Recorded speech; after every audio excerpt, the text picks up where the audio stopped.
got this feeling inside my bones. It goes electric wavy when I turn it on. Off from my city, off from my home. We're flying up, no ceiling when we in our zone.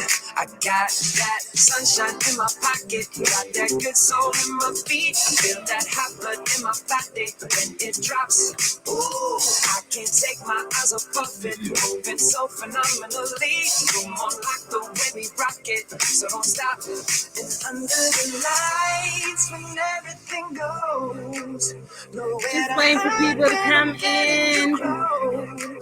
When we move, well, you already know. So just imagine. Nothing I can see but you when you dance, dance, dance. Feel good, good creeping up on you. So just dance, dance, dance. Come on.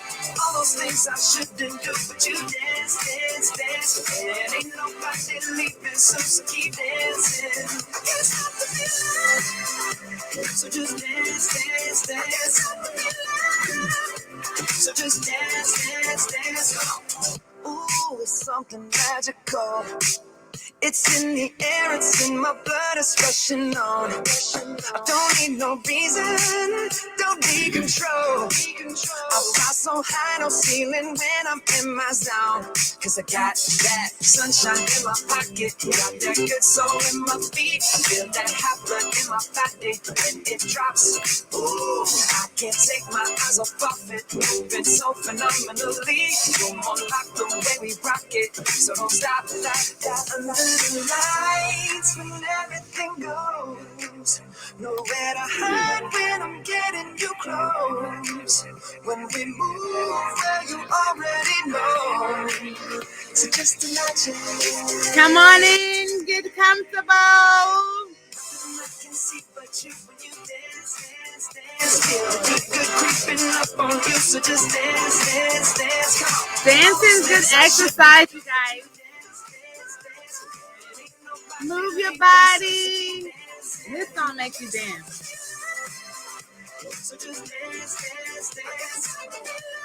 Even if you sleep, it wakes you up. So just dance, dance, dance. So keep dancing. Wake up, you guys. Good morning or afternoon now. It's time to take your health to wealth.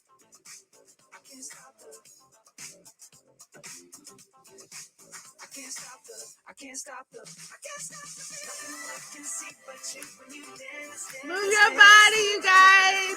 Wake up.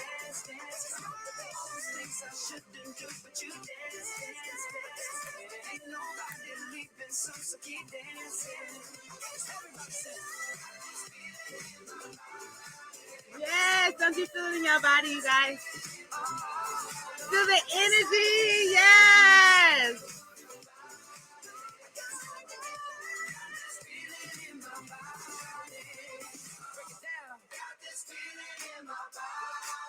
Can't stop the feeling. Got this feeling in my body.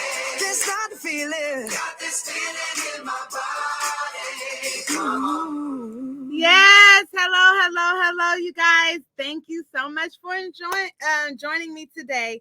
Today is Health to Wealth. We're doing a Health to Wealth training, you guys.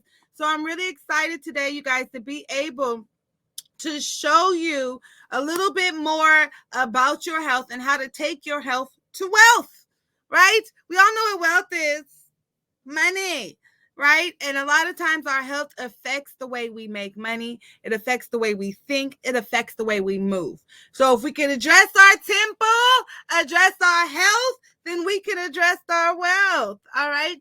So I'm glad to join you today. I'm CEO Evangelist Jackson, and I am owner and founder of Essence Healing Organic Juices, where I've studied healing and natural remedies to be able to take my health to wealth and truly have an overall joyous experience to life due to healing.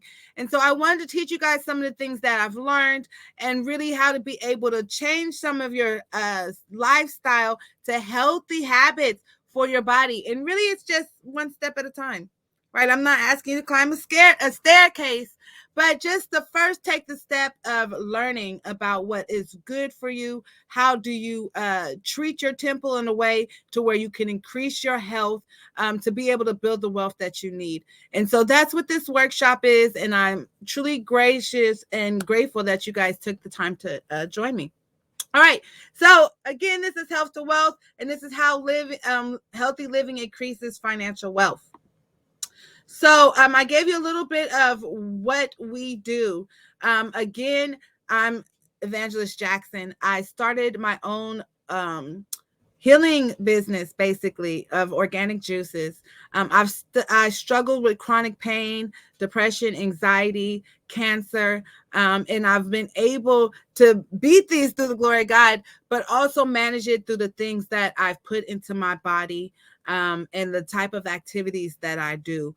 And so being able to look up natural remedies and to take what they give me at the hospital or the doctors and the prescriptions and to take natural remedy that God's given us and to be able to instead alternate or find an alternate to the prescription stuff. And so that's what I've done. And so we're going to be able to learn more about plant-based diets, learn more about what's good to put in your body, learn more about what type of fruits, vegetables, herbs, and roots to put in your body. And so that's what this training is. And so this is an engaging training. So please feel free to engage, ask questions, give comments, because your health depends on it. Your health depends on it. And so if you have an opportunity to talk to a healer who's experienced a lot of the things that you experience, now is the opportunity to ask questions and see how exactly it's done. All right. So we're going to start with this. This is Discover the Truth. Now, I want you guys to get comfortable. Like, go get some popcorn and a pillow and a blanket or whatever, because you're about to watch a movie. All right. A lot of you guys tried to ignore this movie, but it's factual. And there's a lot of good evidence in here. And a lot of people struggle from some of these disorders. And so I want you to truly watch this, truly absorb this, and truly understand what it is you're exactly doing to your body. Oh, you're a hater? Okay, good to say. Good to know. That's okay. I got something for them. I got something. I'm going to work with this. This is why you always come up with a backup plan, you guys. Because the devil is busy and he'll try to intercept what you're doing. But we getting people healed today. We're going to change some habits. So, boom. Going to let you load. Okay, you're a hater too. Good to know. Good to know. I got you another place. I got a third place where I have it.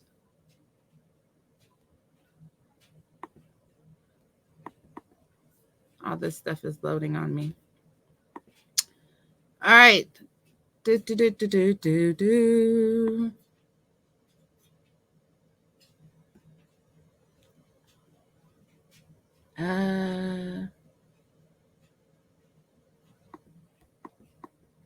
think I've been downloading all this stuff. Okay, let's go back here.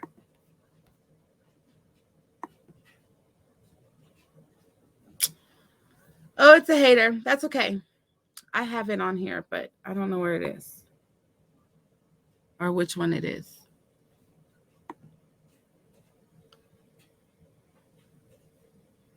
No?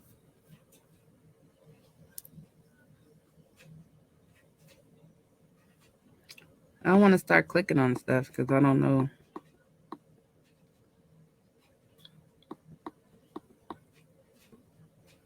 Oh, I found it. Hallelujah. Okay. Let's stop this. Where's it playing?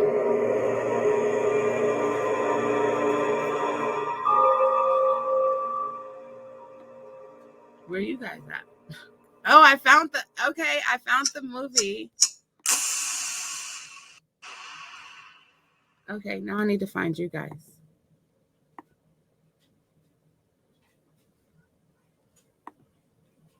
Worldwide, we're looking at approximately 350 million people with diabetes. There's no question that we're in the midst of a diabetes epidemic. Right now, 1 in 3 Medicare dollars is spent in the care of people with diabetes. 1 in 10 total healthcare dollars is spent on people with diabetes. There's no question that this is a major problem. What in particular is the correlation with the diet and diabetes? I'm not going to get into that. Into diet? No. Okay, I'm gonna cut my camera off so it could kind of go better.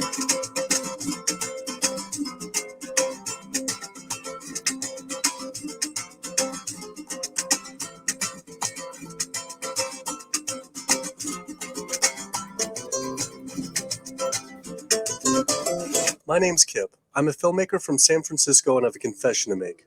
I'm a recovering hypochondriac. Like so many of us, I have a family history of diabetes, heart disease, and cancer. My dad had his first heart bypass at 49, his second at age 50. My grandpa died young from diabetes complications, and both my other grandpa and grandma died of cancer. I was always paranoid that I would also get one of these diseases. Like any good hypochondriac, WebMD Symptoms Checker was essentially my browser's homepage. Even in my teens, I took Metamucil every day and a daily aspirin. I read all the latest self-diagnosis books. I ate every multivitamin I could get my hands on, and I was obsessed with bodily functions. I followed all the large health organizations' recommendations for preventing disease. I exercise regularly, don't smoke, don't drink soda, get enough sleep, reduce stress, and grew up eating what I thought was a healthy diet. Until World Health Organization this morning has classified processed meat such as bacon and sausage as carcinogenic, directly involved in causing cancer in humans. Processed meat is clearly linked to an increase in cancer. Hot dogs or bacon could be just as dangerous as smoking cigarettes. the World Health Organization had looked at over 800 studies from 10 different countries, finding a direct link to consuming processed meat and cancer. Just one serving of deli meats daily increases your risks of colorectal cancer by 18%. I had no idea that what we ate affected cancer rates, but I never felt like I had eaten a lot of processed meats until I realized that processed meat includes hot dogs, bacon, sausage, salami, ham, pepperoni, cold cuts, and deli slices, basically everything I grew up eating. The World Health Organization classifies processed meat as a Group 1 carcinogen, the same group as cigarettes, asbestos, and plutonium, and classifies red meat as a Group 2 carcinogen. Was this like I had essentially been smoking my entire childhood? If processed meats are labeled the same as cigarettes, how is it even legal for kids to be eating this way? I thought this was new information, but many of these studies have been around for 50 years. I couldn't believe I'd been eating processed meats virtually my entire life and was just now finding out how dangerous they are. Why hadn't I been hearing about it from the American Cancer Society, the largest cancer group in the nation? When I went on their website, I was shocked to see that none of this information was featured on their homepage. But even more shocking, on their Eat Healthy page, they actually encouraged eating Group 1 carcinogenic foods like processed turkey and canned meats. This is after the World Health Organization reviewed over 800 studies definitively linking processed meat to cancer. Thank you for calling your American Cancer Society. My name is Sam. I'm a cancer information specialist. How may I help you today? Hi, I was calling because I was wondering why you all recommend people to eat processed meat on your website, which the World Health Organization has classified as a Group 1 carcinogen, which is in the same class as tobacco smoking, asbestos, and plutonium.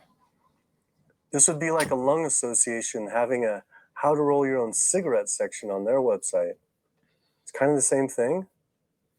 But let me just place you on a brief hold because He wasn't able to answer my questions and said someone would get back with me. I had always been concerned about cancer because both my grandma and grandpa died of cancer. I wondered if things would have been different had they known the link between diet and this terrible disease. In the US, 1 out of every 4 deaths is from cancer. Oh, sweet. American Cancer Society rep confirmed an interview this week.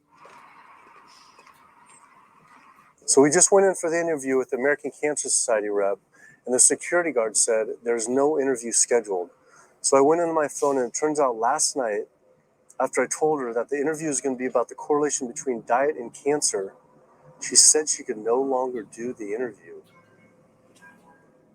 After repeated emails asking why she was declining my interview to simply talk about diet and cancer, she stopped responding altogether.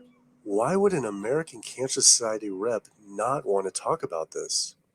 I was, however, able to connect with a growing movement of doctors who are willing to talk about the link between the standard American diet and disease. And it goes beyond just cancer. I took my old trusty van, Super Blue, once again out on the road. 2/3 of adults are now overweight or obese, and we have an epidemic cascade of debilitating disease that's overcoming the country. There's no way we can sustain the current style of care with the epidemic that we're creating with our diet and lifestyle choices. The diabetes, the arthritis, the heart disease, the dementia, the obesity, the cancers are affecting about 70% of deaths. All the data is that those 70% of deaths and morbidity are largely lifestyle related and preventable. Most kids by age 10 in the US already have fatty streaks in their arteries, the first stage of atherosclerosis leading to heart attacks, strokes. Here in American medicine, we operate from the disease model. We are in the business of treating sick people. We are not in the business of trying to prevent people from becoming sick. When you look at chronic disease risk, all the things that we walk around worrying about, actually dietary choices trump smoking when it comes to those risks. If I could deliver one message to the researchers who are looking for the cause of diabetes and the cause of clogged arteries and the cause of high blood pressure and the cause of obesity, I would tell them the answer's in 3 words. It's the food. It's what Americans are eating. Today, with 2/3 of Americans being overweight, clearly there's a food issue. In the next 25 years, 1 out of every 3 Americans will have diabetes. My name's Michael Abdallah. I'm from Atlanta, Georgia. And unfortunately, I was diagnosed about 10 years ago with diabetes. And 8 years ago, I had 2 stents put in. I don't know where to go. I don't know what to do. You're just like out of options and you don't know what to do. You're taking medicine. You listen to this doctor and the cardiologist says, take this. And the endocrinologist says, take that. And then your general practitioner doctor says, you don't know what's going on here. And it's a real challenging thing. And it's something that you don't want to get. You just don't want to get it. Government and media almost exclusively blame lack of exercise and sugary foods as a cause of diabetes. But I wanted to talk with an actual expert on the role of diet and diabetes. I went to speak with premier physician, diabetes expert, and researcher, Dr. Neil Barnard. What role does sugar play in causing diabetes? Drives me crazy. Diabetes is not and never was caused by eating a high carbohydrate diet, and it's not caused by eating sugar. The cause of diabetes is a diet that builds up the amount of fat into the blood. I'm talking about a typical meat-based, animal-based diet. You can look into the muscle cells of the human body and you find that they're building up tiny particles of fat that's causing insulin resistance. What that means is the sugar that is naturally from the foods that you're eating can't get into the cells where it belongs. It builds up in the blood, and that's diabetes. I had never heard that meat was associated with causing diabetes. We had always been told that sugar or obesity caused it. Renowned weight loss bariatric surgeon Dr. Garth Davis, though, agreed. Everyone thinks that you get diabetic because of carbs. They did a huge study in that EPIC study, 500,000 people. Carbs consumption was inversely related with diabetes. In other words, the more carbs someone ate, the less diabetes they had. But meat was strongly correlated. Get that aha moment. The starches, the carbs are good for you. They're not bad for you. This idea that carbs make you fat is utterly ridiculous. Carbs cannot make you fat in and of themselves. We have storage in our muscles and in our liver for carbs called glycogen. So when we eat carbs, we either store it or we burn it. Now, eat fat, that goes straight to your fat. Your body can't turn those carbs into fat unless you're really overdoing the calories. Obesity, it's a death sentence. You are at much higher risk of getting cancer. You're almost certainly going to get diabetes. I mean, no one wants to fat shame, and we all want everybody to be comfortable with our bodies, but this movement to be comfortable with our bodies has made us comfortable with being sick. And that's a huge problem. I go into the hospital and I look around me, people on dialysis, all these sick people, and just about every disease in there is because of what people are eating. Here's the thing. If I eat a sugary cookie, the sugar lures you in like the Trojan horse, but waiting inside that cookie is a huge load of butter or shortening, and that's what fattens you up. And that's the part that leads to the diabetes. It's the fatty foods, not really so much the sugar. It's not that sugar is good for you. There's no nutrients in it. It's excess calories. But when you eat sugar, you don't get inflammation right away. When you eat sugar, you're not getting plaques forming in your vessels. When you're eating sugar, your body's going to store most of it as glycogen or burn it as calories. And so this focus on sugar has taken all the focus off meat, dairy, eggs, pork, turkey, chicken. People need to understand, if their child gets diabetes, you've just taken 19 years off their lifespan. We're talking life and death. I realized there was so much more about diet and disease that I hadn't ever learned. It felt as if this information had been practically withheld. Processed meat causes cancer. Sugar doesn't cause diabetes. I had doubt about the claims these doctors were making, so I did some searching on my own. Harvard researchers looked at 9 prospective studies finding that just one serving of processed meat per day increased risk of developing diabetes by 51%. The link between eating meat and developing diabetes became undeniable.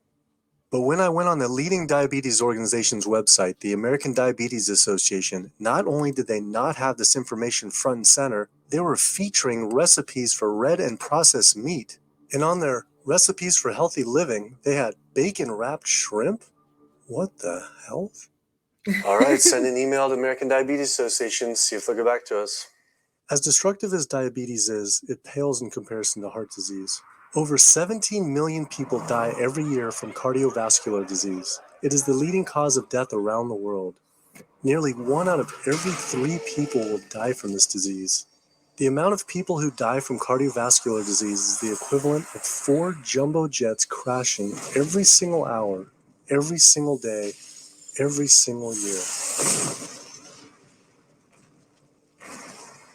My name is Amy Vresnick, and I'm from Swampscott, Massachusetts, a little bit north of Boston. And I recently went to my doctor for asthma because I had a very hard time breathing. And while there, she did some blood work. And one of the tests was C-reactive protein. And on a scale there was a scale of 1 to 3, 1 being low for cardiac event, 3 being high for cardiac event. And my number was 10.82. What does that mean? That means I am on the road for a heart attack. And she said probably within the next 30 days. 30 days? 30 days, if I'm going the way I was going. I take this for my heart arrhythmia, take this for pain, oxycodone for pain, and lorazepam for stress, cyclobenzapine for muscle relaxer. Also take Topamax and Prozac. And I also use a CPAP machine to help me breathe. And my asthma has been so bad this past year, I use it during the day as well to get some air. I am tired when I wake up. I'm tired during the day. I take a nap. I'm still tired. I can't breathe. And I know I need to make a change for my health, or else I'm not going to be here for my family. When we speak of heart disease, I would say the role of alcohol is pretty small. The role of sugar is very small too. Smoking is big, but the good news is that most people have quit or never did smoke. The problem with animal-based diet, its contribution to heart disease is huge and it is pervasive. All this expensive imaging, procedures, bypasses, medication, none of which has one solitary single thing to do with the causation of the illness. So you die of a completely benign foodborne illness that never had its causation treated.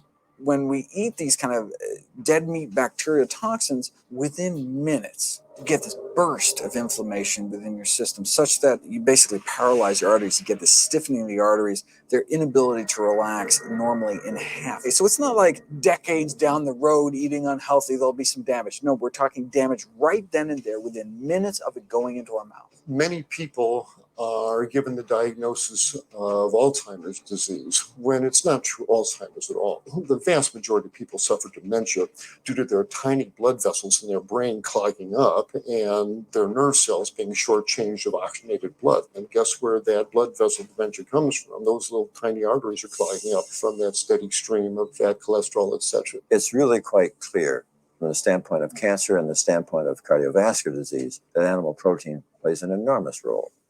Is chicken better? It's a question of whether you want to be shot or hung. The flesh food that I would eliminate from the American diet would be poultry, would be turkey and chicken. A brilliant advertising campaign has convinced people that, oh, it's white meat, it's healthier. The leading source of sodium in the American diet for adult is Chicken can be labeled all natural chicken, but be injected with the salt water, I think up to 800 milligrams of sodium. Heterocyclic amines are clear-cut carcinogens, and they can form in any kind of meat as it's heated, as it's cooked. But by far the biggest source is chicken. We sent researchers into fast food and family restaurants. Not only were there carcinogens in every single restaurant, but we found them in every single chicken sample that we took. If somebody brings their family in and they're buying a bucket of chicken, nobody tells them that there are carcinogens. If you're selling carcinogens to people, you've got to warn them that they're in there. But the American Cancer Society encourages people to switch from red and processed meat to chicken. Why would the American Cancer Society tell people to switch from eating one carcinogenic food to another when a Harvard University study showed that men with prostate cancer who eat large amounts of chicken increased their risk of the disease progressing 4 times? The number one dietary source in America of cholesterol is chicken because of the volume of chicken. You know, chicken's become grilled chicken and organic chicken. It's machismo, but it has nearly as much cholesterol per gram as red beef. So just on sheer volume, it's the number one source. Yeah, eggs being close behind. I never really thought about eggs much. I just thought of them as a standard part of a healthy diet.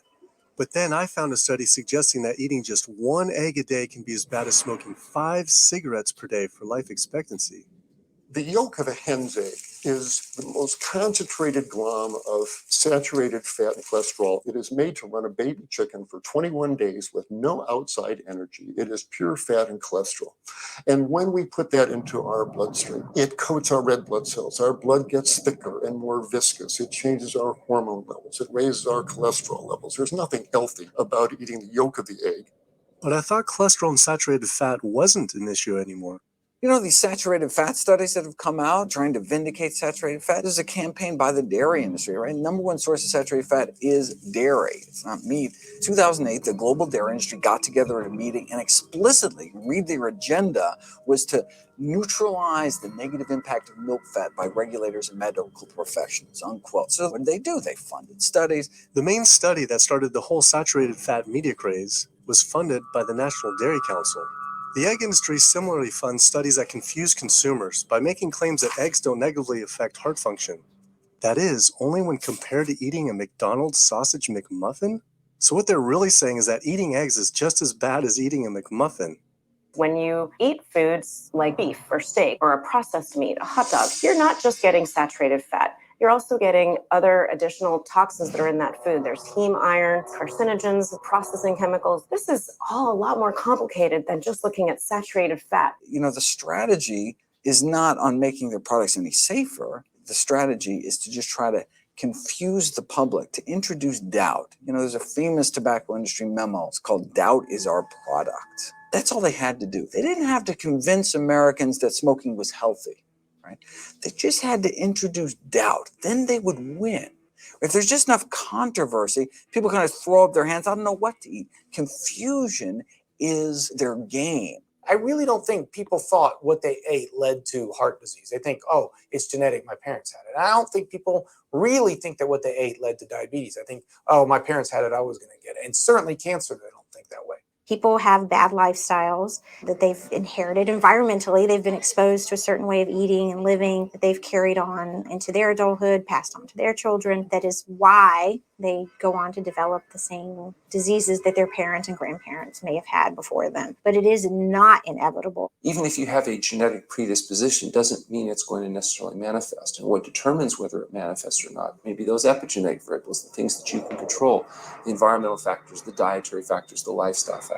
So we can actually change the expression of genes, tumor suppressing genes, tumor activating genes, by what we eat, what we put into our body. So, you know, even if you've been dealt a bad genetic deck, you can still reshuffle it with diet. I had always thought that I would develop heart disease at a young age because both my dad and grandpa had heart attacks. I was taught that they were genetic, but their heart attacks probably had less to do with genes and more to do with their diets high in meat. That's why when I went on the American Heart Association's Heart Healthy Recipes page, I could not believe they had an entire section on beef recipes. This was just like the American Cancer Society encouraging eating group 1 carcinogens. Okay, boom. I'm stopping there. Because that should have been enough to get you woke. So I hope that was a little informational. that is the movie What the Health. If you have not seen it, please go back, watch it, because again, it's very informative, right? It gives you a lot of good information on exactly what is good for our bodies. And explains, basically how we've been tricked, we've been hoodwinked to believe something else about our health. And so if you don't know something, it's important that you go back and you study and you learn more about it. Because if you don't go back and study and learn more about it, then you can truly not take your own health into accountability. Okay. Because remember, doctors and physicians, they're able to treat it after you get sick. Right. But what we want to do is preventative care, and we want to stop the disease before it gets in our bodies and before we spread it to generations. Okay. So go back, watch What the Health, learn more about it. But I just want to give you 30 minutes of it so you can see the extreme of the things that we put in our body and how it affects our health. All right. So I actually have a poll for you guys. Okay. So this poll is based on what we've learned, right? How has the food in our body affected our health, right? So I'm going to drop this link right here for those who are on here participating. You can go ahead and hit that link, and what it does is it will allow you to log in and participate, right? So how does this affect your health? That's my question. Does it affect your health as far as the disease that's in your body? Are you suffering from chronic pain? Are you suffering from mental illness? Are you suffering from something that causes disease? Does it affect your finances, right? Or is your health and the things that you're putting in your body, is it affecting your finances as far as you being able to go to work or how you spend your food? Does the things in the food that you put in your body and your health, is it affecting your relationships, right? We need to consider the effect that it has on our relationships. I know a lot of time when we get in relationships, we want to cook for the other person. Are you cooking something that's going to be healthy so that you can have a long-term partner, right? Does it affect your health and decision-making, your choices of life, right? I know a lot of the time my health and the chronic pain, it affects the decision and the choices that I make in my life, right? Does it affect your generational health and wealth, right? Is the things that you're putting in your body or the things that you just learned about, how is it affecting diabetes in your family? How is it affecting high blood pressure in your family or heart disease? These are things that we learned or go from generation to generation, right? And so now we're learning how it truly affects us, right? What about our religious and food beliefs, right? We've always heard, that pork is bad for you, right? And we've always stigmatized it with, oh, if you're Muslim, you don't eat pork. However, is this a religious belief or a food belief because they know the effects that it has on your body? So these are things that you might want to consider as we go ahead and we look at this poll and the effects of it. I'm going to pull it up so we can see those who can participate.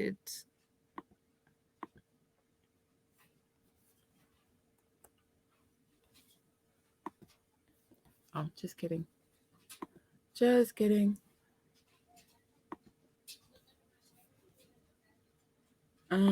This one.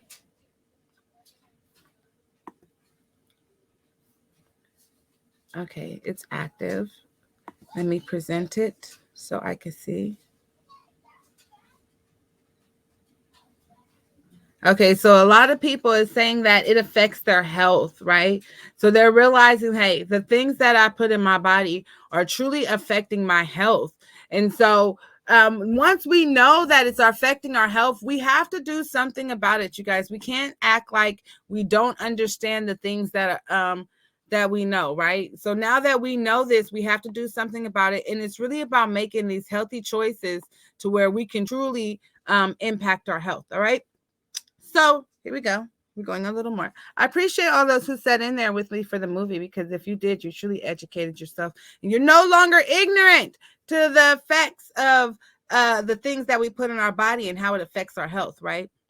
So according to James P. Smith in 1999, changes in health lead to change in income, you guys. Among those in age 35 to 44 who reported excellent health in 10 years from 1984 to 1999, the median income almost increased by $100,000. At the same time, the income of those who were reported to have fair or poor health increased by less than $10,000. So if a person's self-estimated health increased in 1984, is his or her income is also increased. So this is studies, you guys, that when you increase your health, you increase your wealth. Think about this. When you feel healthy, you have more energy, right? You're able to go out and network. You're able to work more, right? You're able to engage in activities that are healthy and fun for you. And when you're able to do that, it allows you to have a wealth in life to where you can increase your wealth, right? And your financial wealth. And so that's what leads the health to wealth, is that if we take our health and we put it in a position to where we take our health and we put it in a position to where we're able to work and have a healthy and satisfying life, then we are truly able to increase our wealth, okay?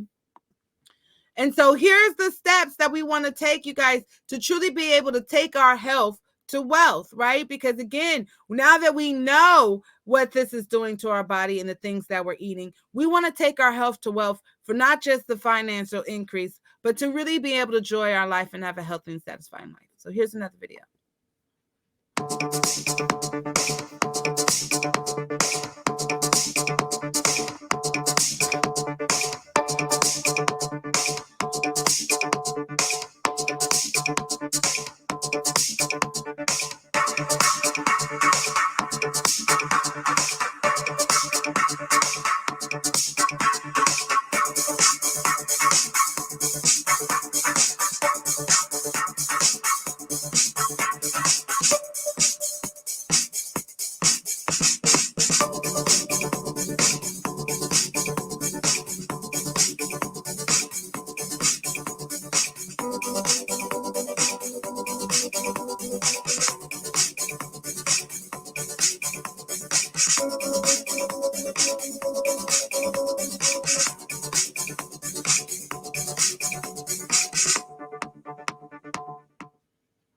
Sweet and simple, you guys.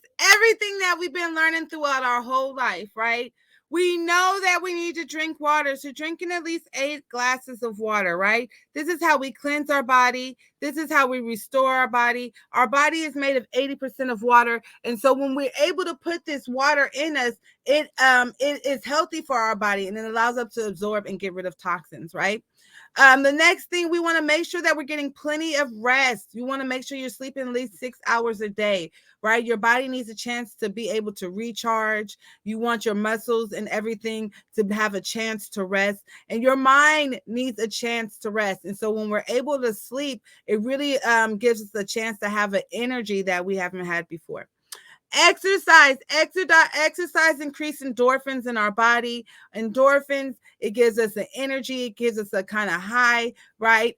And so think about when you run or when you exercise, or I like to skate, right? It builds this endorphins in our body that can deteriorate anxiety. It can get rid of depression, right? It can burn off carbs and calories, right? But it also helps with heart health. And so we want to make sure that we're exercising. Also, our attitude and our energy affects our health, right? So in there it said, be happy, right? Stress affects our health. A lot of times I have my shoulders up to my ears, and that's because I have a high stress life. When I'm able to be happy and able to relax, right, or abide in Jesus, I'm able to have a calm over my body when my body is not tense, but I'm able to relax. And so we want to be able to take these everyday steps in our life, which are simple and sweet and short, so that you can start making this transition to health to wealth, okay? Okay, so there's benefits of a healthy life, you guys, right? A lot of you are like, no, I like my meat, or I like my cigarettes, or I like my dairy or my eggs. And I completely understand. I've been there before in life where I just could not give up a certain food because I understood like how much I loved it. However, I knew that there were benefits to healthy living. And so I gave up a lot of that stuff so that I can live a healthier lifestyle. And so how does health lead to wealth again, you guys? Again, benefits to healthy living, right? When we have health in our life, right? It increases our performance. Remember, I said when you're healthy, you got more energy, you're able to work more, you're able to do more. It increases your performance. When it increases your performance, it increases health systems, right? So now we're not just paying into doctors or pharmacies, right? Or paying into therapists, but we're instead taking it and increasing that into our own health, right? To where we're doing activities that we like to do, which is impacting the economy, right? We're going out, we're spending time with people we love, we're doing things that makes us happy, right? That increases the wealth, okay? When it increases wealth, again, it has an impact on our health, right? When you get money, you're healthy. You feel happy and you feel healthy about it. So again, the benefits, again, it's a triangle, right? To where it's complete health systems that don't just affect you, but affects health systems that increase wealth in the economy overall. Healthy living, benefits to healthy living. One, it helps you learn. Didn't you guys learn a lot from that video? I hope you're learning something from me, right? Because when we learn about eating healthy and we learn what's puts in our body, then we start looking more into different things that is good for us or not good for us. All right. It promotes healthy weight. So whether you're trying to gain weight or lose weight, we're able to manage our body weight when we eat the things that are meant for our body. Right. It increases sports performance. A lot of times people be like, how are you buff or how are you so strong? It's the tons of athletes out there who are vegan and plant-based. Right. And it increases their muscle mass and their sports performance. It keeps you healthy, right? We want to live long, energetic, abundant lives. We want to have long lives for our kids and our grandchildren. And so to do that, we want to make sure that our body stays healthy. All right. And being able to have a diet and have healthy eating and active living increases that. It prevents disease. All right. Heart disease, health disease, right? Diabetes. All these things are affecting our health, right? We want to prevent these. We don't want to be treated after we get them. Because remember, that's the only thing doctors can do for us is treat us after. We want to take the preventative measure and we want to prevent disease before it happens. All right. Dental health. It increases and helps with dental health, right? A lot of the times the stuff that we eat, whether it's sugar or carbs or fatty acids, they eat the enamel on our teeth. It causes health issues, right? And it affects our teeth. And so when we eat better and eat healthier, just like we're increasing the stuff in our body, it increases our dental health. It allows you to sleep better. A lot of times we have insomnia and we struggle with sleep in today's society. When we eat healthier and we put in the right things in our body and we're active and exercising, we're able to sleep better, right? And so we want to increase our sleep by eating healthy and being active. Increases self-esteem and confidence, right? When you're healthy and you look healthy and you feel healthy, it just increases your self-esteem or confidence, right? It makes you want to go out and do more. It wants you to tell people more about the things that you're doing to have a healthy life and active living, right? And so it just puts this self-esteem and self-confidence in you. It also decreases depression and anxiety. What we eat affects our mental health. Right? We don't want to eat a whole bunch of fatty foods that's going to make us more depressed or eat a whole bunch of meats that's going to cause inflammation and cause a lot of pain that makes us more depressed, right? We want to eat the foods that is going to make our body happy and cause us to have energy. And so when we have healthy eating and active living, it decreases depression and anxiety. It reduces vandalism and keeps youth out of a justice system, right? Students who learn about healthy living and healthy eating, they tend to be more about their environment. They tend to be more active in sports, right? They tend to hold better relationships because they're able to be more active in the environment and with other people. And so again, when we're able to teach our youth about benefits of healthy living, we're stopping them and breaking a lot of generational curses that we've experienced in life, because we were not taught, healthy styles and healthy living. And so we want to be able to carry that on to our youth and generations so that they can also break these generational health curses. All right. And so again, I have a short video on benefits of healthy living and the things we could do a healthy living. And it shows some people who decide to take healthy living into their hands and truly enjoy and have a better life. So enjoy.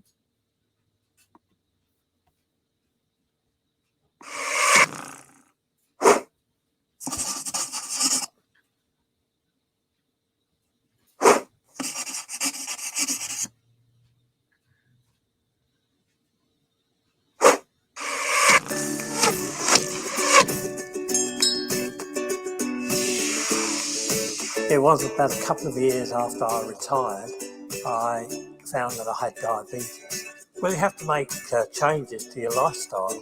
The first program was the Beat It, then went for the Strength Life class, which is continuing. So now I've been doing this for approximately 1 year. I've always had this idea of keeping the brain matter going and not sort of going into decline.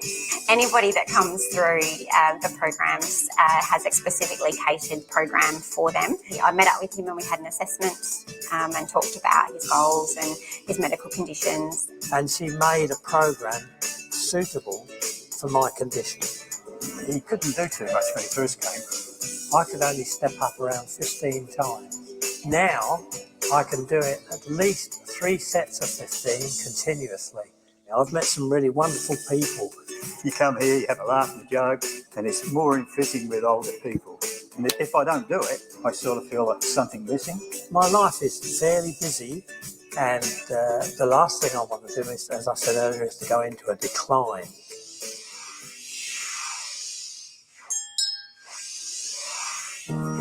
Coming here 2 days a week keeps me active, which is a good thing because of the arthritis problem. Meeting other people always improves your outlook on life because they've all got different ideas, different experiences. He comes with a wealth of knowledge about gardening and an enthusiasm to share that knowledge as well. It's a good form of exercise for people. They're lifting and carrying things and going through a range of movements, and it's done at a gentle pace. I'm not one to sit and do nothing, and I enjoy doing this.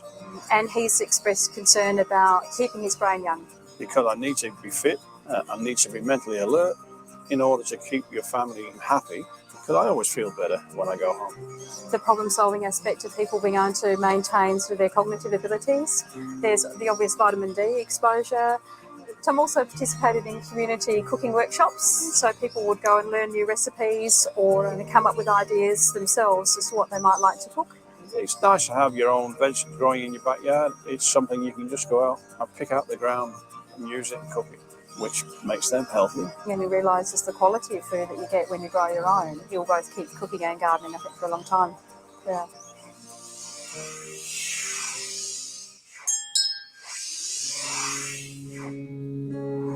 I'm retired, but I want to keep active and I want to keep my joints moving, and cycling is a good way to do that. Decided that bike riding would be the way to go because it's very easy on the joints.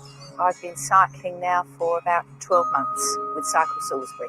Well, Val was one of the first riders that actually came along when we started the Social Rides program up. I have a couple of full days a week where I look after my grandchildren. We go away a lot in the caravan. One of the prime things that we wanted to do was to be here for our grandkids. I know of some grandparents who can't do that due to their health issues.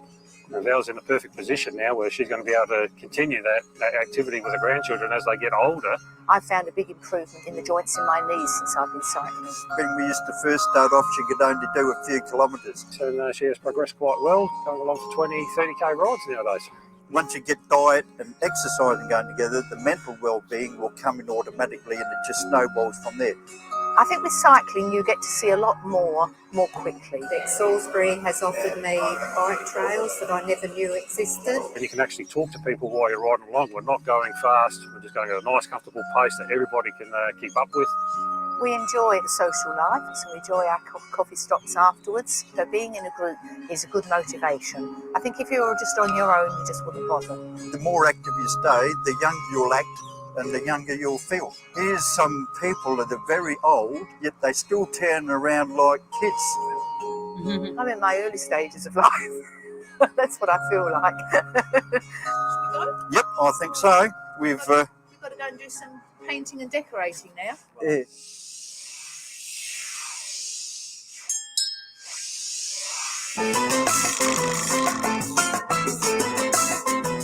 We're doing Zumba here every Monday at 10 o'clock. Yeah, you're sweating, but you're enjoying yourself. Yeah, and it's really releasing all your stress because you sweat and you're enjoying the music as well and the group of people here. Especially when we're getting older, you know, we need energy to keep up with the kids. She's 82 years old. She does Zumba with us every Monday and she's enjoying it. My birth age is really 82, but I feel my physical age is just around 60. I joined this Zumba because I want to do some exercise so that I'll not get bored at home. Yeah, I'll be like her when I'm 82. When I'm 82. I can move around. Yeah. It's a nice walk in the Salisbury Park now. You got all the equipment there as well, so it's nice to go and do your walking with the Heart Foundation group. It's a low impact. I mean, it's free, you know, you can walk any time of the day. But I've got treadmill at home, but I don't use them. Yeah. Because I'd rather walk and see the scenery. We've been doing it for a year now. So, yes, hopefully we'll entice more people. people. The walking. Yeah. It's helped me a lot, and I can assure anybody else that if they take it up, it will help them. You need to come out and be part of the community. Well, if you don't come out and experience it, you'll never know. Because it's fun and you enjoy the lot of people in the group because we're all friendly here.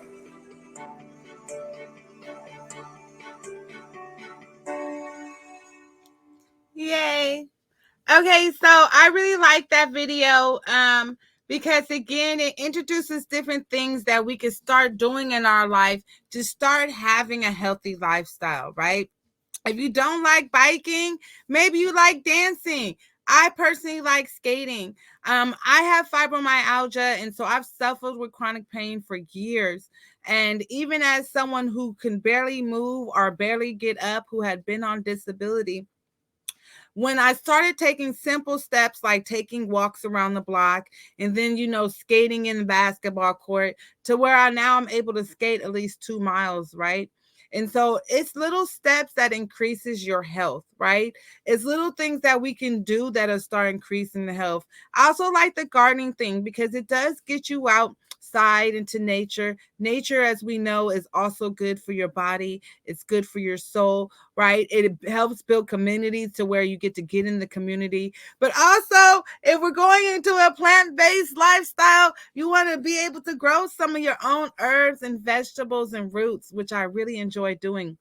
And it just gives you this self-care and peace, when you're able to do things that you like, right, to build the healthy lifestyle that you want. And so there's benefits to being able to do this. And there's little steps that we can take to start increasing our healthy lifestyle.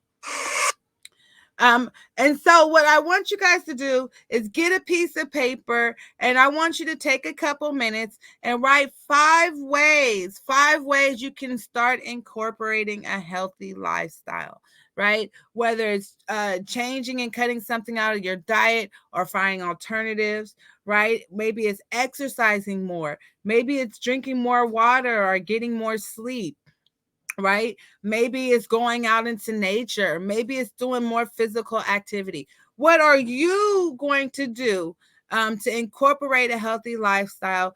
Take a few minutes, write 5 things down that you can personally do. All right. I'll wait. All right. How are you going to increase? Please write down. If anybody wants to share those, I'm open to sharing some of the things that you're going to do to increase a happy, healthier lifestyle. One of my things I'm going to do is I'm going to start going out more into nature, whether it's hiking or going to the lake or going out and just getting some sun for a walk, right? Because I find that nature makes me happy. It provides a healthier lifestyle because I'm able to get exercise and I'm able to enjoy the sun, right? We get vitamin D from the sun. So that's just a couple things that I'm going to incorporate. All right. Healthy eating. We all love to eat. No, just me. Okay. Well, I love to eat. However, we're going to start working on healthy eating.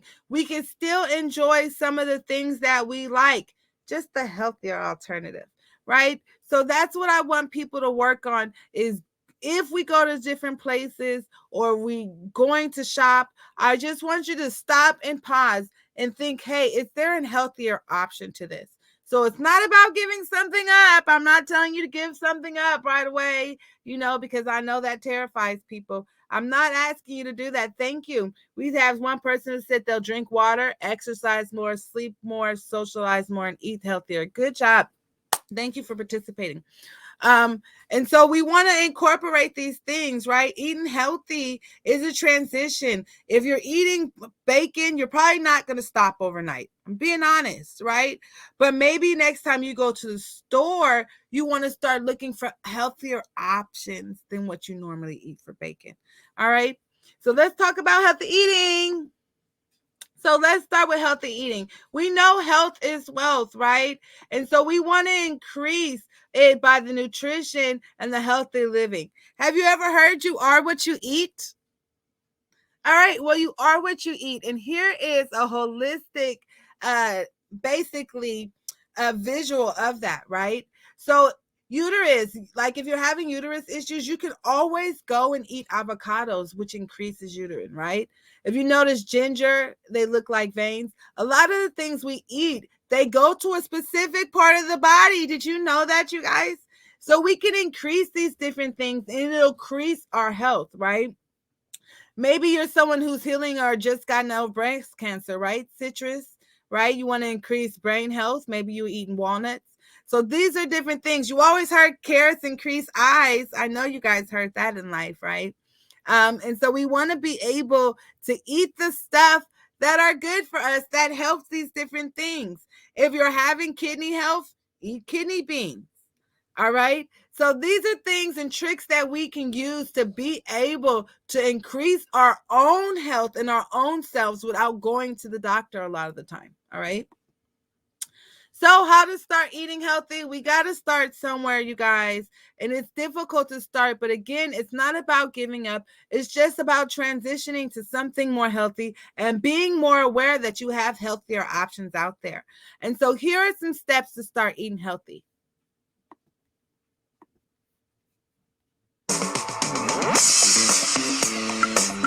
I have had this requested so many times. People saying, there's so much information out there, I don't know where to start, I don't know how to sift through it all, and you're absolutely right. It's a whole other world to be thrown into and can be intimidating, which makes it easy to just remove yourself and decide that you don't want to be a part of it. But you do want to be a part of it, and I want you to be a part of it. So here are 5 basic tips for how to get started with the lifestyle if it's something that's brand new to you. First up, toss the junk food. Most people know junk food is bad for you, but not everyone realizes what junk food entails. We're going to talk about that throughout the series, but pretty much we want to wane off of those foods that require a package. It's not just about calories, fat, carbs, etc. It's about ingredients, which leads me to the second part of the first point, 1B, I guess, and that is to focus on whole foods. The more whole foods you can get, the better. These items should not require a package. Start to think about food as fuel. Where did your food come from? What is it doing for your body? Meal prepping can be a great way to get a handle on foods, and I have an entire ebook that will teach basics to specifics if you're interested. Next, try not to make excuses. A classic is, These chips are made with vegetables, so it's really a vegetable. But that's actually an excuse for, this is a chip.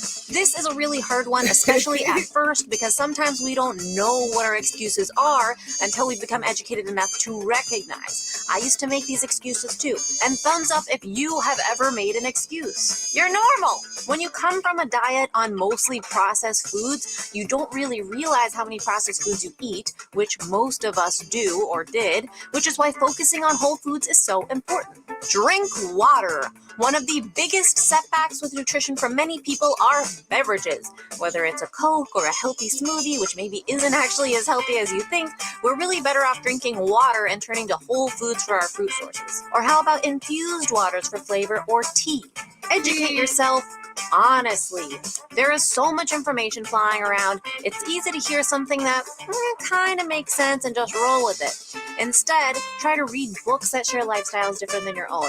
Watch channels, read blogs, read articles, whatever, and learn as much as you can about everything rather than just the most obvious things the media wants you to think so that you are able to make educated decisions for yourself. That being said, always check your sources. Just because a book is written by a doctor doesn't mean it's 100% accurate or is right for you. And just because a blogger isn't a certified nutritionist doesn't mean that they don't have important information to share that they've learned from their own journey. And finally, mentality. So much of your success is mental. Are you going into this thinking that it's temporary or permanent? When this becomes an active lifestyle change, it's so much more achievable and motivating. If this is temporary, we're thinking, okay, I'll eat some veggies now and then I'll go back to eating daily cookies. It doesn't work that way. It isn't sustainable. Really think about this as being a long-term change. And if you don't deep in your core want to make this change, it isn't going to last. Right. And that goes hand in hand with the idea that you can't make all the changes you want at once. Start small and set small short-term goals. And for those of you wanting a little bit of help with that, I'm going to host a challenge each week in this series. And the first one will be announced tomorrow. I am doing it with you, and I'm hoping we can all do them together. If you have any additional ideas or tips for getting started, or if any of these really resonated with you, please share below in the comments. This is a community, and I want us to learn from each other. Please share this video with someone you think is ready to get started on the lifestyle, and subscribe here so you don't miss any future content. Videos and PDFs are coming every single day. And remember, it's all a matter of mind over munch. Mind over munch. Go like her channel. Go like her channel. Go like it so you can take some of her ideas. Again, it's taking it one step at a time, you guys, right? Not making excuses. Anything with packages and processed foods, we want to take out, we want to remove, right? So we want to start buying fresh fruits, fresh vegetables, right? We want to start buying stuff that is not in packages and start creating our own meals. Okay. All right. So here's a pat. I haven't looked at this Padlet. Is it still active or do I need to clear it? Good. All right. Here's a Padlet. All right. So what is your first step going to be? I'm going to drop a link in here. You can click on this link and you can go ahead and you can type on here. Again, this is what I did. You can go here and over here in the corner, there's a little pencil. You can click on the pencil and you could type something you're going to do. What's your first step going to be? I put intermittent fasting, right? To where I actually don't eat as much in the morning and I do juices and I do teas. I have a light lunch, and then a dinner. And so intermittent fasting, it helps build health. It helps build strength. It helps detox and it also helps losing weight. And so you can go ahead and put what you think on there is going to be your first step. Again, you just go down here to this pencil and you can type it on there. All right. So again, here's things you can start eating healthy. There's veggies, fruits, grains, spices, beans, seafood, nuts, drinks, different things that tells what is actually healthy for you and what are things we should be putting in our body compared to the things that we shouldn't. All right. And here's a guide to start eating healthy step by step. Because again, like I said, we want to start buying whole foods. We want to start buying fruits, vegetables, roots, and herbs that is going to help and heal and restore our bodies. But again, how do you cook that? What does that entail? What is that? That's what this video is on step by step. So take a second to watch this. And don't forget to fill out your first step. What can you make your family for dinner that's healthy and tastes good? You can follow the plate method. This healthy eating plan works for everybody, including people with diabetes. Indeed, making nutritious, healthy meals will be a snap. What's a healthy plate? It's a way to control your serving sizes where you don't have to count. Simply use a 7-inch plate for children and a 9-inch plate for adults. First, divide the plate in half and fill one of them with vegetables. There are 2 types of vegetables: starchy, like potatoes, corn, peas, or plantains, and non-starchy, like zucchini, jicama, cucumbers, carrots, or salad. If you have diabetes, fill half your plate with non-starchy vegetables. Then fill 1/4 with whole grains or starches, like brown rice, corn, beans, or whole wheat pasta. In the other quarter, add some lean protein like tofu, grilled fish, or chicken. What about adding a side of tortilla or bread? That's hard to resist, I know! The trick is, serve yourself a smaller portion of the other starches on your plate instead. To complete your meal, add a drink like unsweetened coffee, tea, or a glass of milk. But remember that Don't add drinking the 8 milk. Don't ounces add of the milk milk. affects your blood sugar just as it would if Right. you ate another tortilla or a slice of bread. Or you can also choose water with a squeeze of lemon or lime. How you create your plate is up to you. You have many options, as long as you remember to follow these healthy guidelines. And ta-da! You're all set! You might be thinking, how can you use the plate method to make vegetable beef soup or other meals? Simply follow the same idea. Fill your pot with low-sodium broth and lots of healthy vegetables like corn, cabbage, zucchini, carrots, and onions. And some lean beef, but not too much. Just like you'd put on 1/4 of your plate for each person you're serving. If you want, add your favorite type of bread on the side. And you've got the right amount for a healthy meal. Enjoy!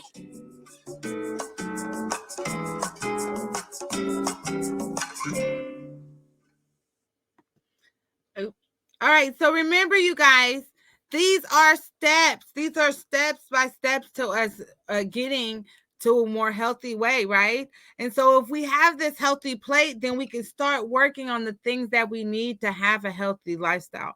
Eventually, right, we're taking the step of getting off these different meats and getting off dairy. But these are steps, right? The first step is cutting back. So that's the first step, is cutting back, cutting down the portion size, right? So that we could eventually wean off, right? So if we have a beef stew, eventually, like they said, we cut down the portion size, but maybe the next time you make the stew, you take out the beef, right? And you put something else or a different vegetable or something in it. And so this is how you start transitioning from eating healthy, is to cut portion size and then end up weaning yourself off, okay? So here's some great ideas to be able to do that. To where you don't have to give up everything that you love right away, but you can truly start weaning off of it. Okay.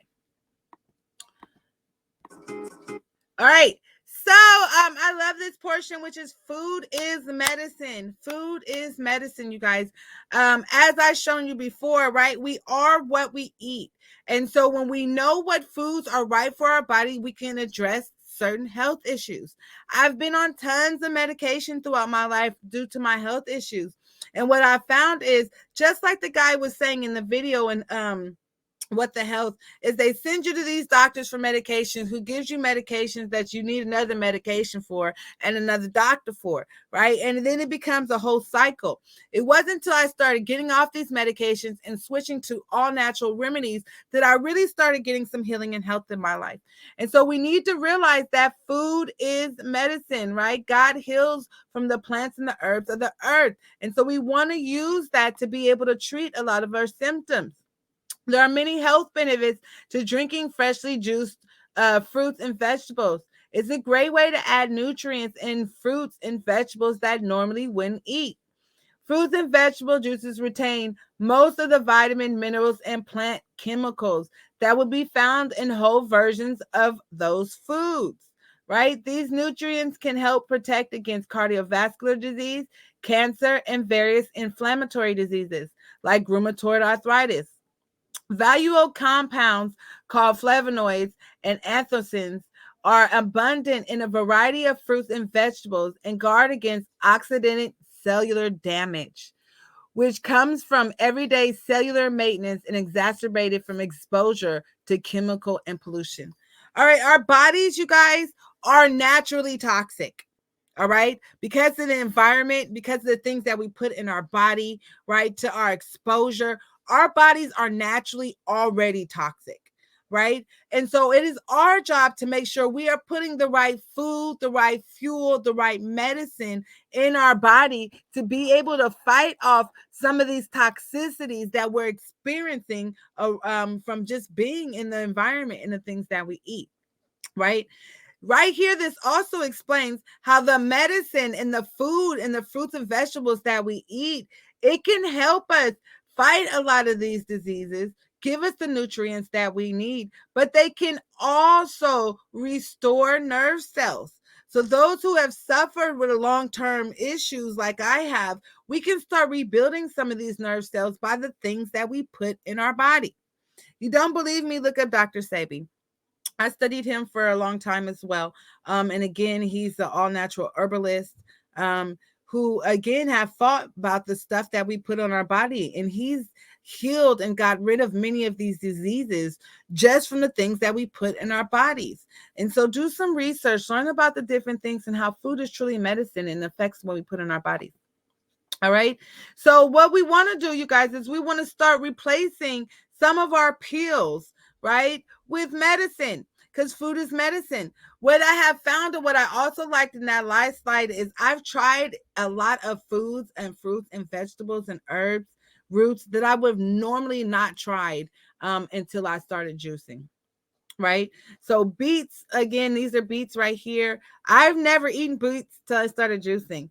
Some of my favorite juices have beets in it, right? Turmeric. I never really tasted or tried turmeric until I actually started trying them in juices.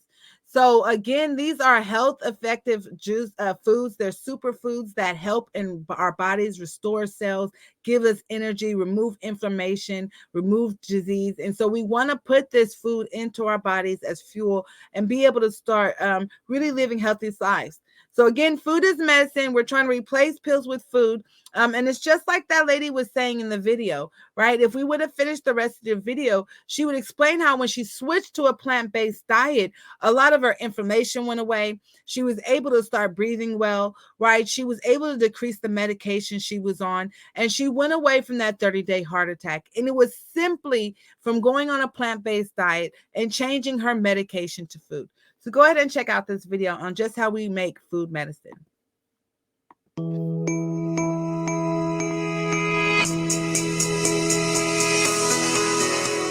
The most important dietary changes you can make, almost no matter what your health condition is to increase your intake of fruits and vegetables.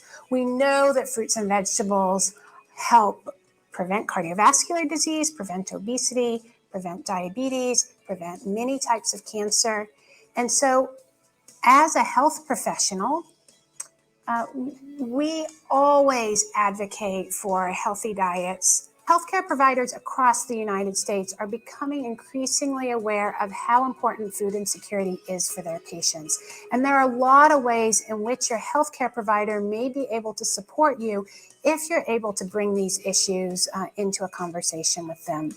And then there may be resources in your community and in this very hospital. Social workers can help connect you to benefits and find local food pantries that get food from the food bank. There are community programs for which you may be eligible, and the social worker can help connect you to those. And if you're in the fortunate position of not needing these services, then there are many, many nonprofits in these communities that are supporting people who are food insecure with healthy food every day. And those are organizations that you should consider supporting.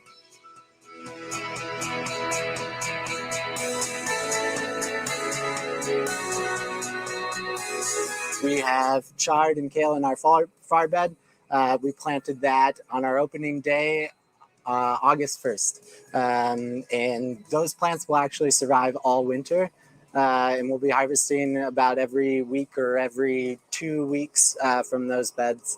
And then we also have some carrots and beets that are coming up pretty soon. So this is just one hoop house out of 3 that we have in production this winter. We manage the food pantry at St. Michael Catholic Church, and we're affiliated with the Food Bank of Northern Nevada because we're distributing every week. So we're feeding around 80 to 90 families.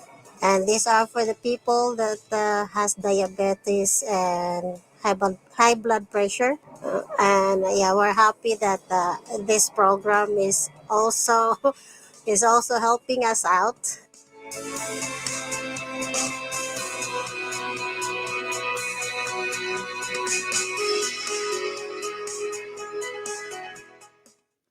All right, so again, fruits, vegetables, herbs, roots, right? We want to start increasing the fruits in our diets. We want to start increasing the vegetables in our diets because we know, again, that that's what's going to reduce cardiovascular disease.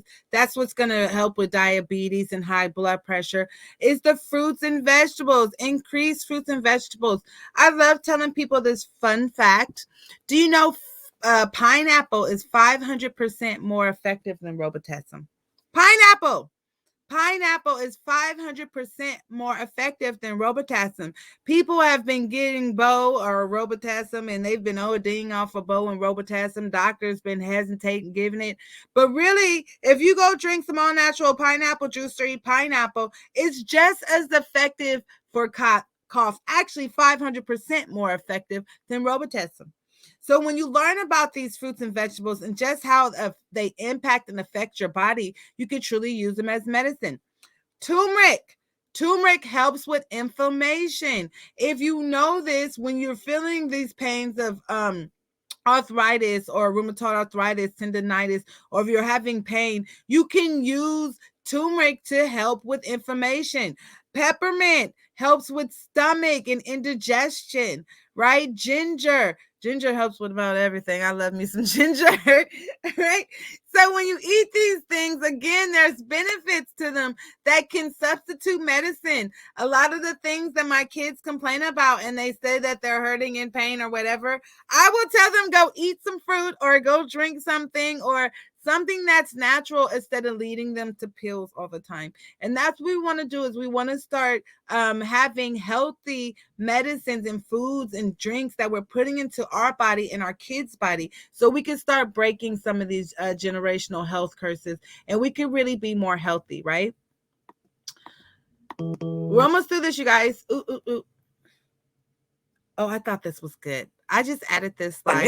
A new study just because, out. With COVID, we have learned that a lot of people are have suffered from COVID. A lot of people have been impacted from COVID. A lot of people fear COVID. I've been talking about trust God, and that he's our shield. However, again, the things that we put into our body has an effect on how we hold and keep the virus, how we heal from the virus, how we avoid the virus. And so they have related that plant-based diets help reduce the risk of COVID. And so I wanted to add this in here. So now, because it's now more relative to what we're talking about when it comes to our health and how COVID has truly impacted our society. So if you just want to take time and watch this short thing, I might not show the whole thing. I might, but please take some time to watch it because I found it quite interesting. looked at the effect of different diets on COVID, and it's making the headlines. People on plant-based diets, which included whole food plant-based and vegetarian, were 73% less likely to get moderate to severe COVID symptoms. And if that wasn't provocative enough, they also found that people on low-carb or high-protein diets were almost 4 times more likely to get moderate to severe COVID than the plant-based folks. Now, obviously, the media had a field day with this. They were on it like white on rice. And on social media, we saw the usual polarization, with some people celebrating the study and others completely dismissing it. That's par for the course. So let's take an objective look at the data and see what we can glean from all of this. The first thing to bear in mind is the type of study, the experimental design. Now, if you've seen some of our previous videos, you might be familiar with the 3 bags of evidence, or as one viewer recently called them, the 3 sacks of evidence. Sacks is way funnier. Bag 1 are lab studies in test tubes or mice, for example. Interesting data, but they require confirmation in humans. Bag 2 are observational studies, basically looking for trends in populations. Also interesting, but ideally you want to triangulate them with clinical trials, bag 3. So this COVID study falls squarely in bag 2. It's observational, which means we have to tread carefully because the diets were not assigned by the researchers. They were chosen by the participants. And that can open the door to potential confounders. People who eat more plants may also choose to exercise more and smoke less, for example. Now, unlike what you hear very often on social media, the existence of potential confounders doesn't mean the study and the data is useless. That's a common misunderstanding. The scientists who run these studies are well aware of these issues, and they try to adjust for them using statistical models. In this study, they adjusted for age, sex, race, nationality, smoking, physical activity, BMI, and a number of conditions like diabetes, high cholesterol, high blood pressure, heart disease, cancer, and lung diseases. This statistical adjustment means they try to remove those factors from the equation and ask if the observed effect still survives. And in this case, it did for the most part, which suggests it wasn't explained by any of those confounders. Now, these adjustments are crucial, and any observational study worth its salt nowadays includes them. But they're not perfect. There's always a possibility of residual confounding. Also, there can be additional confounders that are not included in the models and not accounted for at all. For example, maybe the people on plant-based diets are more health conscious in general, so they're more careful about social distancing, and they expose themselves to a lower virus load, and they get less sick as a result. That's very difficult to adjust for, unlike something like smoking, which is much more cut and dry. And that's just one example. Because of this potential for confounding, observational studies, bag 2, they're interesting data, they're valuable information, but they're usually not very good at determining causality. Factor A causes factor B. And this is very commonly misunderstood and misstated. Take a look at this article describing the study, for example. Vegan diet reduces COVID symptoms. That's language of causality. It's assuming that the diet directly causes the outcome. This can seem like a subtle difference, but it's important. The headline also specifies vegan, but the study didn't report results for vegans. Whole food plant-based and vegetarian were lumped together, so there's no way for us to know what happened in vegans specifically. It's entirely possible that in the vegan group there was no significant effect. We just don't know. So you see how the crafting of these headlines and the interpretations of the study stretch the facts. This one is on a site called vegnews.com, so I guess that kind of makes sense. A more accurate headline would be something like, study finds association between plant-based diets and severity of COVID symptoms. But of course, that's not as catchy. Their subtitle is a bit more accurate in much smaller print. Here are some more reactions to the study from social media. Vegan diet cuts COVID risk. Low-carb diet increases risk. Same misunderstandings of the headline, implying causality and specifying vegan and low carb, which we don't know from the study. Sounds about right. So it Okay, let me explain some stuff. I want to explain some stuff. Okay, first thing, there's a difference between vegan and there's a difference between plant-based. There's a difference between pescatarian. Pescatarian is like chicken and fish. All right, vegan is nothing from an animal. Right? So that's no meat, no dairy, nothing that is from an animal. And the plant-based diet is strictly plants, fruits, vegetables, herbs, roots. All right. And so there's different levels to vegetarianism, like really what it is. And so what he is saying is although results have associated that being vegan or a low carb or a plant-based diet has reduced the risk of symptoms, we don't know which one it is. All we do know and confirm is that those who have a plant-based diet or a vegan diet, they tend to be healthier, they tend to be more health conscious, and they tend to have better results when it comes to COVID symptoms. My daughter suffered from COVID, and thank God she was able to heal. But what I've noticed is her symptoms did not last as long as others. And it's because we're a plant-based family. We do a lot of juicing and teas. And so we were able to fight off a lot of that virus and disease simply by the things that we put into our bodies. And so it reduced the symptoms and the effects that she has. So that's mindful to keep in mind when you start thinking about being more health conscious and the things that you put into your body, right? The effects that it has and how viruses and different diseases can stick on to this toxicity in your body and can increase your risk to different diseases, viruses, and to COVID. So we want to be careful to the things that we put into our body and make sure we're putting on the right things in our body that can decrease some of these symptoms and risks, okay? Go back and do more research if you need to, because I'm always suggesting go back and do research. All right, so healing properties of juicing. Like I said, I actually started juicing because I went to a plant-based diet. And as I realized with a plant-based diet, I always had to cook. I didn't always have time to cook. And so it was hard to grab something. So I didn't eat often, or when I did grab something, it wasn't what I was supposed to be eating. And it was just because I didn't have time to put all the nutrients and foods on that little plate to cook it. And so, even the type of foods that I wanted to eat, like I couldn't just eat a beet. I wasn't feeling that. But I knew that it had health benefits and properties that I needed. And so there are healing properties of juicing that I was able to put into my diet to be able to establish food as medicine and step into some of these healthy habits. And that's what led me to my business, Essence Healing Organic Juices. But I wanted you to learn more about juicing and the effects of juicing and how it can truly affect and benefit your body. So juicing can add a variety of diet to your diet and help with necessary nutrients from fruits and vegetables. So when it comes to variety, juicing is a great way to have variety. Here are some benefits of juicing and why exactly to juice. And because of this, again, I always encourage juicing into your diet. I encourage herbal teas into your diet because this is how we really put a lot of these fruits, vegetables, roots, and herbs into our system. G'day, it's Joe Cross here from Reboot Your Life. You might also know me from the movie Fat, Sick and Nearly Dead. Today I'm here to talk about one of my favourite subjects, fruit and vegetables, and the power of juicing them.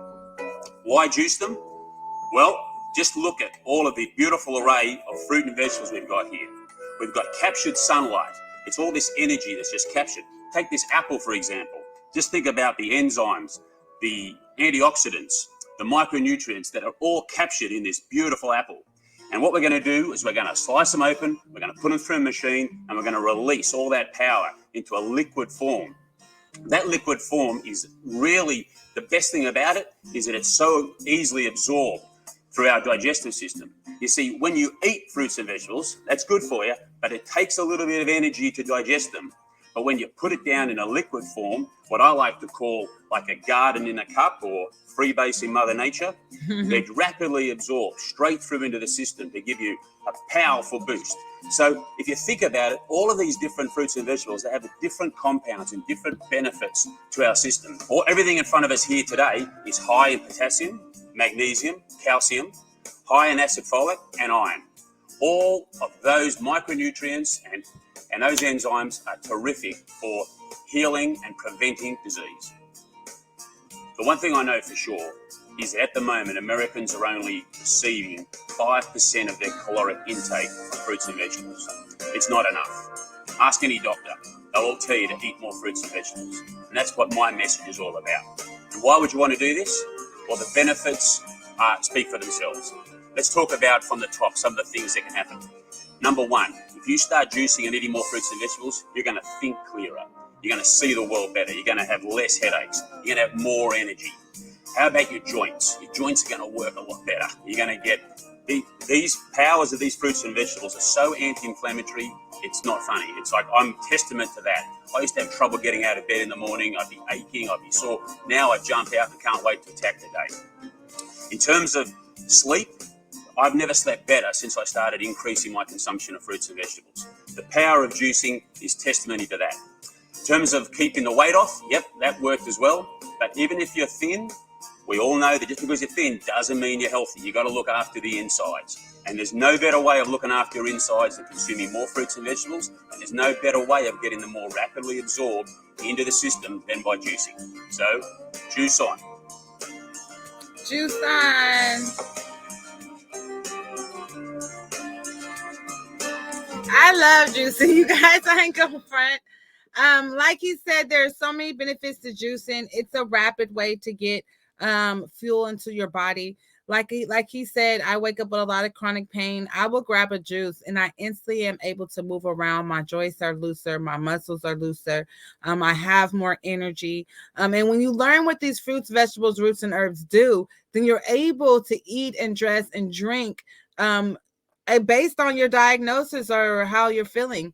And so that's what I was able to do, is to discover which fruits and vegetables that's truly going to help and benefit my healing the most. G'day, it's Joe. Oops. I'm just clicking. All right. So we discussed the benefits of healthy living and healthy eating. We discussed how we are what we eat, and how natural herbs, roots, vegetables, and fruits produce benefits of healing. We introduced essence, organic juices. Now, what does that mean for the health to produce the wealth, right? We could take all these steps to be able to introduce health, right? But remember, we're trying to get to the wealth. And so this is where it ties into health to wealth. So how does it lead to health? The lead to wealth again. Boom. Healthy, wealthy, wise. Healthy, wealthy, wise. Like he said, when you're ready for the day because you're healthy, right? You have the energy to be wealthy and go out and make the time and money that you need to. And remember, it promotes thinking and brain movement and cognitive thinking. And so it makes us wise, right? And so 5 reasons why your health is your wealth, right?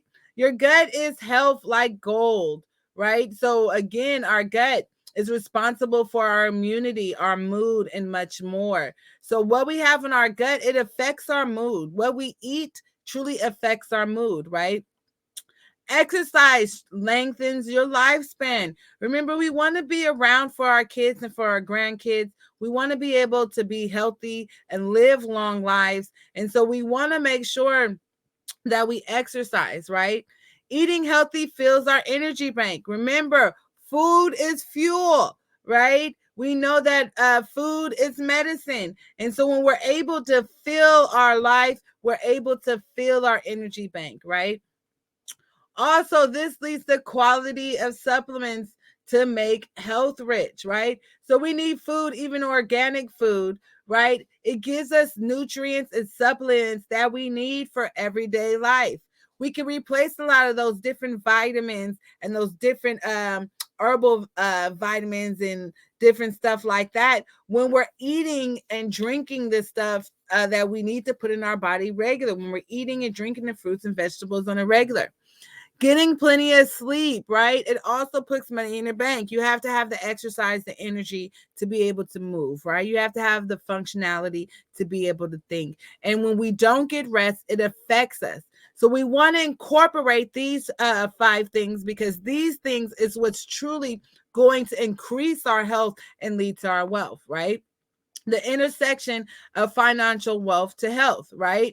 So we learned, again, the intersection to financial wealth and health of peace of mind, right? So again, when we have the peace of mind, right, it affects us, right, to where we have we're able to function and think better. Now, as I mentioned before, right, when we have stress or we're worried about different finances or whatever in our life, it causes health issues. It causes anxiety. It causes stroke, right? It causes high blood pressure. So when we know we have a peace of mind, it increases our mind state and our health, right? To where we can have this financial peace, right? Knowing that, hey, because I have this healthy mind and this peace, I can go out and make the money that I need to increase my wealth, right? When you have both of these, healthy mind and financial wealth, right? It makes a higher health overall.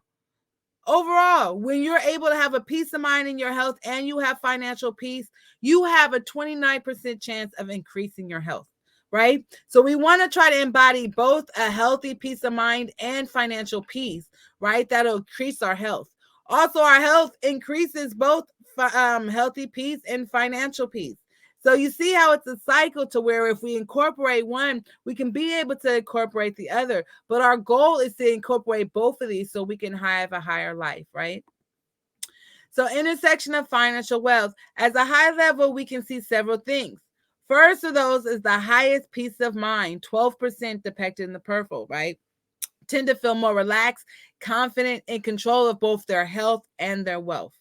They have the lowest reported levels of financial anxiety. They are highly engaged and motivated to take care of their health and wealth, right? So again, this explains that when you have a high level of health, right, it increases your wealth. It gives you a peace of mind, right? And next is those with the lowest peace of mind about their health and wealth. So this is when you're not confident about your health or you're not confident about the wealth, right, how it affects you. The tendency, high levels of insecurity, sense of being out of control, both diminishes, which is the compound of high levels of anxiety. They also have the low levels of income, saving the high levels of debt. More unemployed and disabled, fewer have families. They are more focused on managing chronic medical conditions, improving mental and emotional health. They are working to stabilize their finances to make ends meet and recovering from major setbacks. So again, what this is telling us is those who don't have the confidence in their health, who don't have the confidence in their financial wealth, it causes anxiety, it causes higher debt, it causes more chronic pain issues. And so we want to reduce this by having a quality of health and having better financial wealth so that we can have a peace of mind to increase our health, right? And so we want to, again, make these steps, right, to have a healthier lifestyle, to really eat well, to exercise, to drink water, to sleep well, so we can be able to stabilize our life first, which will increase our financial wealth and health and peace of mind, right? Which is our ultimate goal to do. So the first step to health, the wealth, is changing to a healthier lifestyle, you guys. Remember, we want to get to the wealth, but we have to start with these steps that we've learned throughout this training in our health, right? And so again, I'm introducing Essence Healing Organic Juices. If you want to take the step to juicing, this is a little bit more about my business. Again, what I did is I researched natural remedies. I got tired of being in pain. I got tired of being on medication. I got tired of the different symptoms and health issues.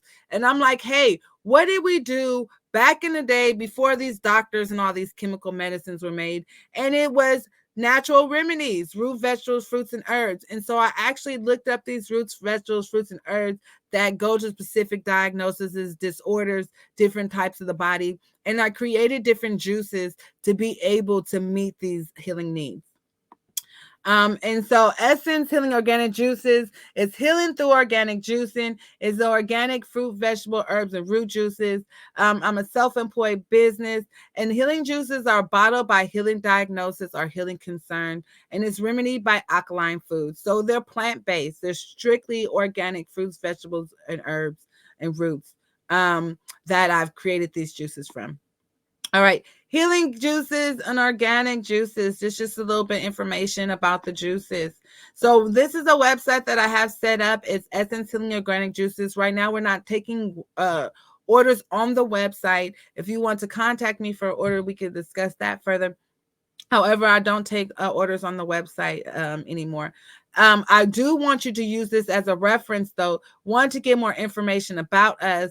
Find the different resources that I've shared with you in this video, as well as other resources to be able to educate yourself on what's good and what's not good for to put in your body.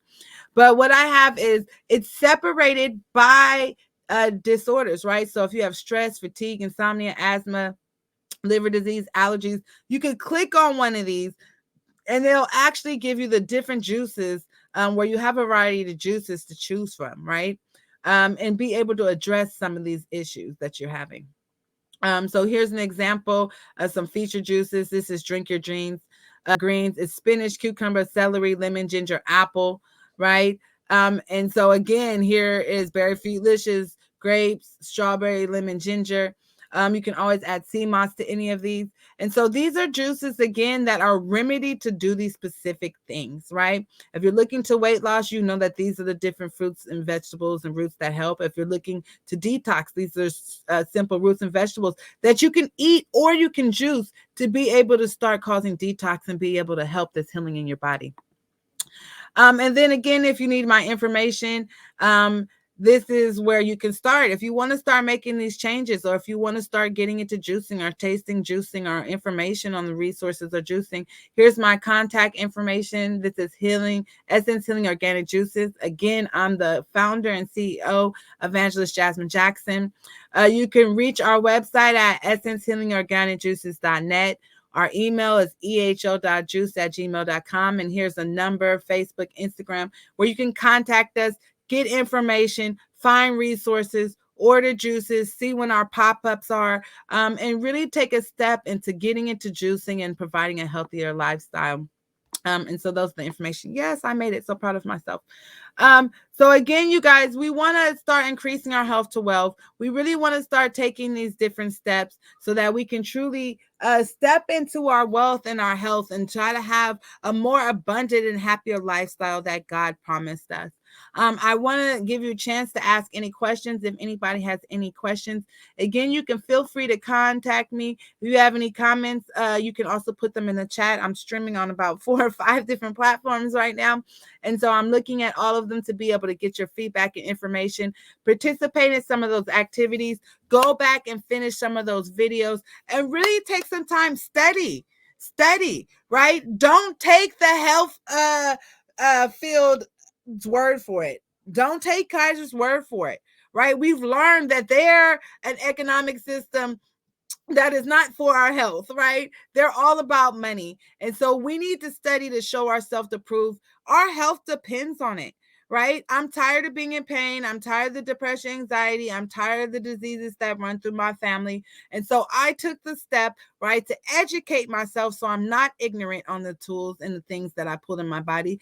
And I took the different steps, step by step, to provide a more healthier lifestyle for me and my family. All right. So again, it's not about jumping and get rid of all this at a time, right? We want to take it step by step. Maybe it's cutting back on dairy. Maybe it's cutting back on meat. Maybe it's exercising or sleeping more. But we really want to take these steps to really take our health to wealth.